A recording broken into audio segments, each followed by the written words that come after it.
First bike on the list today is the Yamaha XZ550, also known as the Vision when it was sold here in the States. The XZ550 is really the definition of a motorcycle that was ahead of its time. Upon its release in 1982, it received pretty high praise from the press, making use of many novel and advanced features, but would still ultimately be in production for 2 short years, getting the axe just the following year in 1983. This bike was conceived during the motorcycling boom of the 1970s, and Yamaha brought in a handful of outside consultants and designers to aid in its development. The Vision was powered by a 70-degree 551cc liquid-cooled V-twin that was putting down 65 horsepower and 27 foot-pounds of torque. That's not too bad for a little 550, is it? Gotta love those pre-emissions restrictions numbers. This bike had a 5-speed gearbox and made use of a shaft final drive with a single-sided swing arm. That's pretty neat stuff for 1982. It was sold in a few different variants that altered the amount of wind protection for the rider. Because of its refinement and sport touring chops, the XZ550 was considered to be the Japanese motorcycle that most closely resembled a BMW at the time.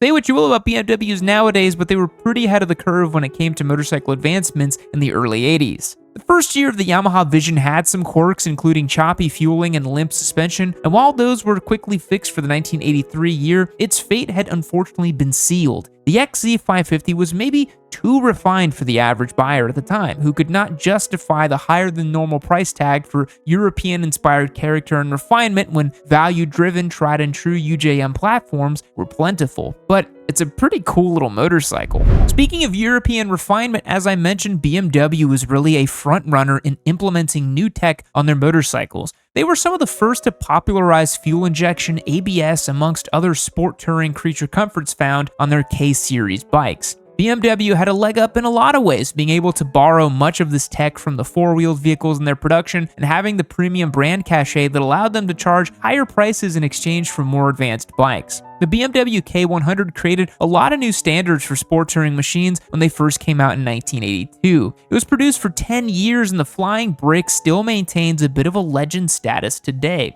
But BMW's follow-up, the K1, didn't receive the same unequivocal praise. The K1 was designed to cater to a cooler, younger, and more excitable customer base, a far stretch from the sensible sport touring dads who had praised the K100 previously. But as BMW set out to design a more sporty alternative than the K100, the K1 also had to comply with Germany's 100 horsepower limit legislation that was in effect at the time. So BMW did the logical decision of wrapping the whole beast in a metric crapload of hideous aerodynamics to make up for its limited power output. It is just like a Hayabusa, except missing about 100 horsepower. The BMW K1 made just 100 horsepower in Europe and only 95 when sold in the States, although it made a pretty decent 74 foot-pounds of torque. The K1 was sold in some pretty wild colors too, a big departure from BMW's typically reserved styling. The K1 paint schemes look to be pulled straight from Burger King's brand guidelines color palette. You got the ketchup and mustard duo, the Royal Burger King blue with the side of fries combo.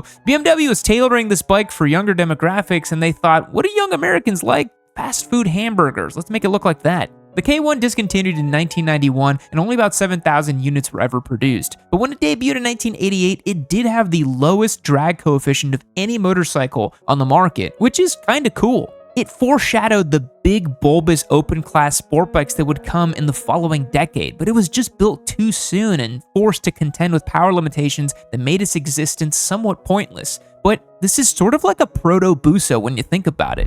Adventure bikes are all the rage. They've been that way for several years now. You got KTM simps that replace their engines once a year. You got the Chads who've gone around the world twice on the Tenere 700s. And you got guys like me on the Touareg 660 who just want a comfortable, do-it-all fun machine that can take the place of multiple bikes in their garage. And within the adventure bike category, smaller displacement ADV bikes are growing in popularity now as well. These middleweight bikes are fast enough to crush highway miles with ease, but light enough to actually handle some off-road duty as well. But before there was the V-Strom 650, the Tenere 700, or even the XTZ660 that came before it, a bike I've actually ridden in Israel before, and before the long way round had ever popularized the adventure category in general, Honda had been out here slinging TransAlp since 1987. The BMW R80 GS was already winning Dakar rallies by that point, but a rally-ready bike doesn't quite have the long-distance comfort level that we expect from an adventure bike these days. The The first TransAlp used a 552cc V-twin engine that was good for 50 horsepower,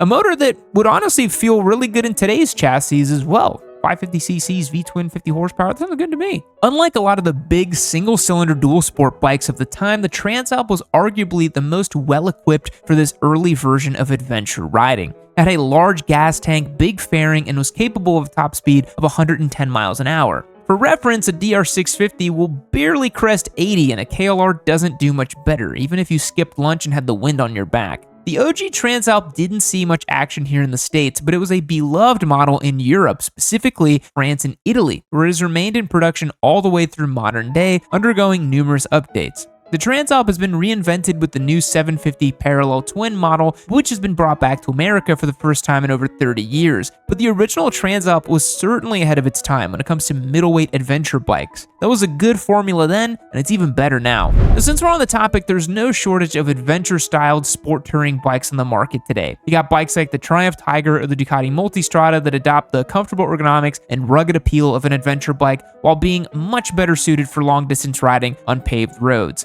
The Yamaha TDM850 is the motorcycle that is largely credited with pioneering this iteration of a sport touring bike that is packaged in a way that bears resemblance to an adventure bike. The TDM850 was built upon the Yamaha XZ550 Super Tenere, whereas the Honda TransAlp kind of split the difference between an off-road bike and a sport touring bike. The Super Tenere was far more rally-oriented, so the TDM850 was a necessary iteration of the platform to bring its prowess to the street. The TDM was produced from 1991 to 2001, but just like the TransAlp, only saw showroom floors in the US for a very brief period in time, despite its popularity in Europe. This bike used an 849cc parallel twin engine that was good for 77 horsepower and 59 foot-pounds of torque. To be honest, an 849cc parallel twin making those kind of power figures sounds like what we're going to get in the year 2032 if emissions regulations keep going the way they are. It made a usable amount of power, and its long travel suspension was capable of eating up any unpredictable terrain on European mountain roads.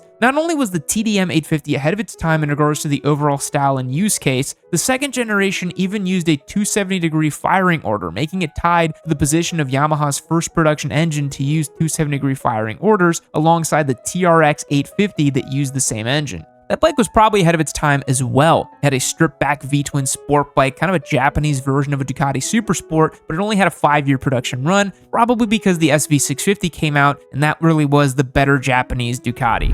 We, of course, love Rockform for their rock-solid phone cases and motorcycle handlebar mounts, but they keep adding more and more new accessories that allow you to capitalize and expand on your existing setup. With a Rockform phone case in hand, you can attach it to a mount on your bike, on the dash of your car, and now even on a camera tripod. As more and more people get into motorcycle content creation, the Rockform tripod mount is a super convenient piece of kit. The 1/4-inch threads attached to any standard camera tripod, and the magnetic phone attachment allows you to super quickly attach your phone to get the perfect shot. The base of the mount is magnetic as well, so you can quickly slap the mount onto a metal surface, snap your phone onto the other side, and set up a shot without even having to use a tripod. Rockform has an astounding track record for high build quality and rugged durability, and this mount is no different. With a super strong magnet, especially paired with a Rockform case, you know your phone isn't going to budge. Rockform has been a long-time Yamaha partner, and their support is invaluable. If you enjoy your existing Rockform products and have an interest in using your phone for photography or video, click the link below and check out the tripod mount. Yamaha viewers get 25% discount as well if you use the code YN25, so hit that link in the description,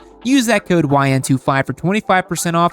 Thanks so much to Rockform for the support. Now let's get back to the show. Since 2015, Kawasaki's made the supercharged Ninja H2. This is a motorcycle that was probably ahead of its time then and might still be ahead of its time now. I'm not sure when society will be fully ready to accept the supercharged motorcycle as normal or routine. Maybe once Honda releases that bike with their forced induction V3 engine and starts marketing it to suburban moms as a kitchen appliance the same way they did with the Super Cub back in the day, but I digress. 30 years before Kawasaki slapped a supercharger onto a 999cc 4-cylinder motorcycle, they bolted up a turbocharger to a GPZ750 and said, "Here you go, this is what we're doing now, get used to it." Except the GPZ750 Turbo would not stick around for long. I won't rehash the whole Turbo Wars thing. If you want a deep dive, just search Yami Noob Turbo Wars to get the full picture. That was a really good video we made. But in short, Kawasaki and the rest of the big four attempted to build turbocharged sport bikes in the early to mid-80s, each with varying degrees of success. Forced induction on an 80s bike with 80s brakes and 80s suspension certainly led to interesting riding experiences. But since Kawasaki has been the only one to really figure out the forced induction sport bike thing since all these early turbo bikes went in extinction, the GPZ750 Turbo gets the Ahead of the Time award. This bike wasn't just a GPZ750 with a turbocharger though. It had fuel injection, low compression pistons, a beefed up gearbox, and a handful of parts brought over from the GPZ1100 that were better suited for the increase in power the turbo added. While only in production from 1983 through 1985, it is considered to be the fastest and overall best performing turbo motorcycle of that era.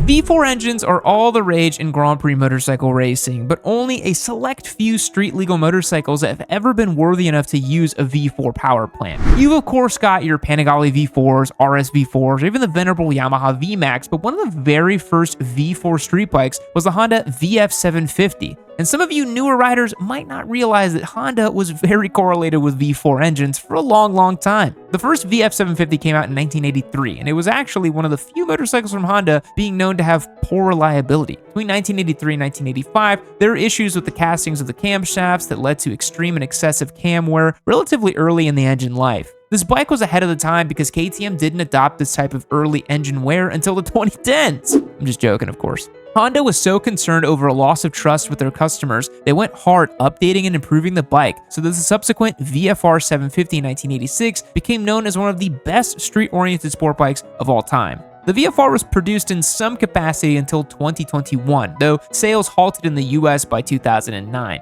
Despite being an early adopter of the not-so-super sport style of motorcycle, not enough US buyers really understood it. The bike made a usable 105 horsepower, had an ample spread of torque thanks to the V4 engine, and sounded wicked.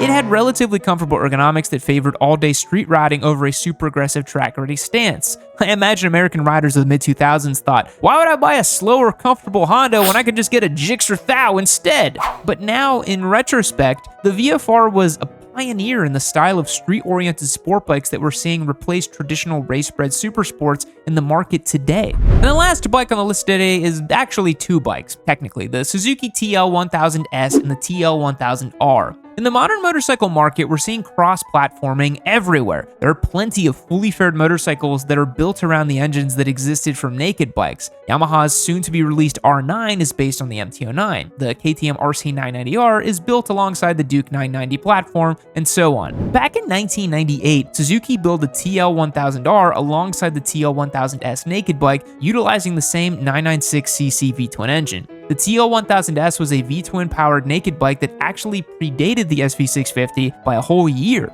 It had many of the trappings of a modern naked bike, upright ergos, a torquey engine, and a trellis frame. The TL1000R was the fully fared version of this bike that was designed to compete in World Superbike, but it only won one race before it was pulled and Suzuki reverted back to the venerable GSXR 750. This bike was also aimed at the Ducati 916, a benchmark that is arguably pretty hard to live up to. Its engine was tuned for more top-end power while maintaining all the torque from the TLS. These two bikes would be pretty short-lived, with production of the TLS ending in 2001 and the TLR ending in 2005. This short production window likely has much to do with the TLS's infamous and unpredictable rear rotary shock. Because V-twin engines are longer lengthwise than an inline 4, Suzuki used this shock design to keep the wheelbase as short as possible. The rotary damper was known to overheat and its damping ability would completely disappear. A journalist was unfortunately unalived while reviewing a TLS back in the day. Yeah, look it up, it's pretty serious business. The TLR handled slightly better, but it was known for weird handling characteristics.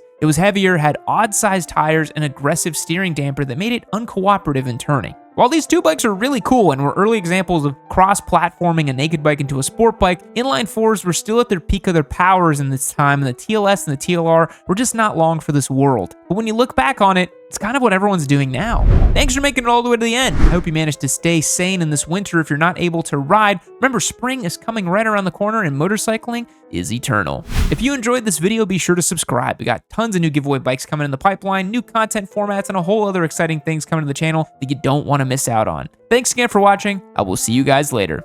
Fact, Movie actor Tommy Lee Jones and former US Vice President Al Gore were college roommates. That just doesn't make any damn sense, does it?